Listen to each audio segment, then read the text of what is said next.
Hey everyone, CocoaButterCoder here, aka Coco, and welcome to another video of the Python challenge. This is a video for level 2. I hope you all are doing well, and let's just jump into it. Okay, so this is where we left off last time. We have this image of a book, and underneath, I'll zoom in. Underneath it says recognize the characters. Maybe they are in the book, but maybe they are in the page source. So even, hopefully me zooming in kind of makes it obvious. You can't really see what's in the book. Um, like the characters are really fuzzy.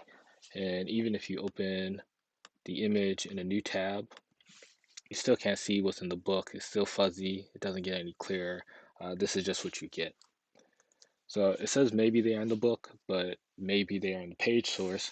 That second maybe, is all capitalized because it's not really maybe is in the page source. It's definitely in the page source. So we're going to do our usual. Here's my cursor. We're going to do our usual of opening up the page source. So Control U. Okay. So we can scroll down. Nothing really up here. This is what I just read. The tips.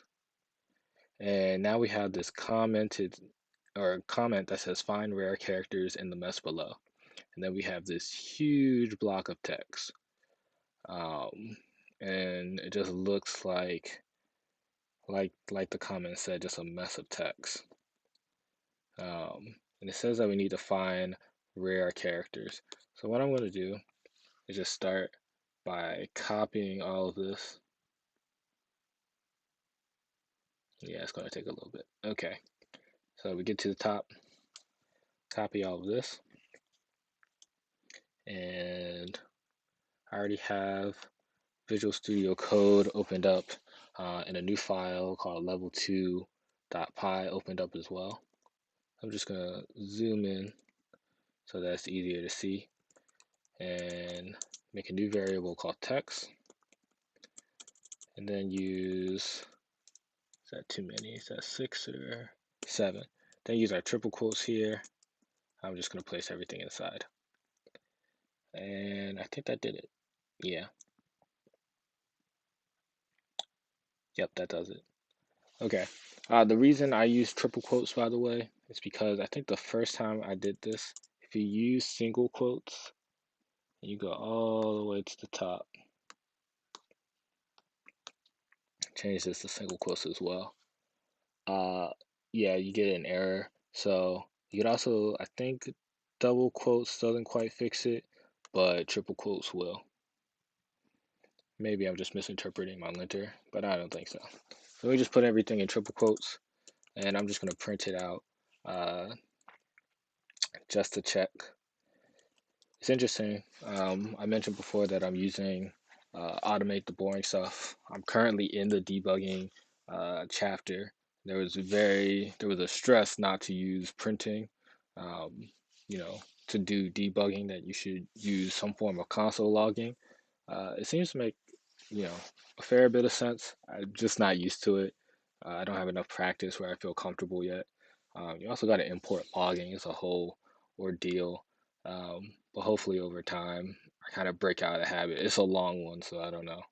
But we print it, we get what we pasted, so that's fine. So the easiest way that I can think of doing this, it says find rare characters. And rare is just another way of saying a very low or in a very low or uncommon frequency. And so when you're dealing with frequencies of symbols or characters or just items, to me, it just makes sense to use the dictionary. So what we're going to do is make a new variable called frequency table, just make it empty. And then underneath, we can do for symbol in text.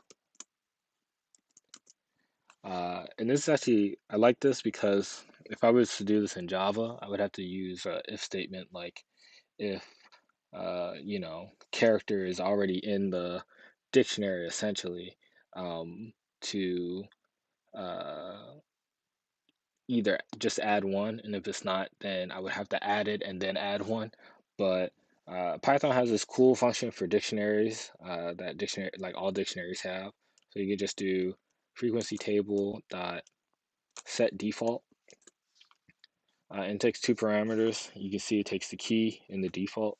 So basically, we want every character to start with 0, and afterward, we're going to increase it. So we're going to do frequency table at symbol plus equals 1. I just like it because it's so short and so simple, and it makes sense when you think about it, just like this idea of wanting there to be a default because you do it so much. So what this does is it goes through every symbol. If it's the first time it sees it, it automatically sets it to 0. And if it sees it again, it skips this. Set default doesn't like alter it on uh, any occurrence afterwards. So you see the symbol, we set it to 0. And then the next time, well, the first time even, we add 1. So now there's one occurrence of it in the dictionary. And then every time after that, because it's already present, this line doesn't do anything, and 1 just gets added. So now we can do printing of the table. So if we print our frequency table, we get, something a lot more manageable. These, let's see, these new lines, it says 1,221. These are probably just the new lines at the end of I guess, the end of the block here. Everything else should be fine. I didn't feel like it was necessary to try to strip it down or clean out the white space, um, because at the end of the day, it's saying find rare occurrences. Maybe, I could be wrong. Maybe there could have been you know, this wouldn't be the biggest. Well, it's not the biggest, but maybe there's something like far bigger than this, and this actually ended up being the smallest, and it screwed things up. In that case, I would probably take it out.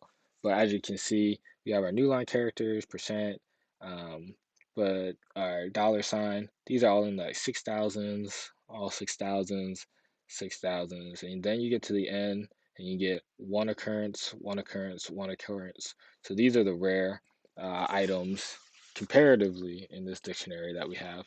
And lucky for us, the characters came out in the right order. I don't think it's lucky so much.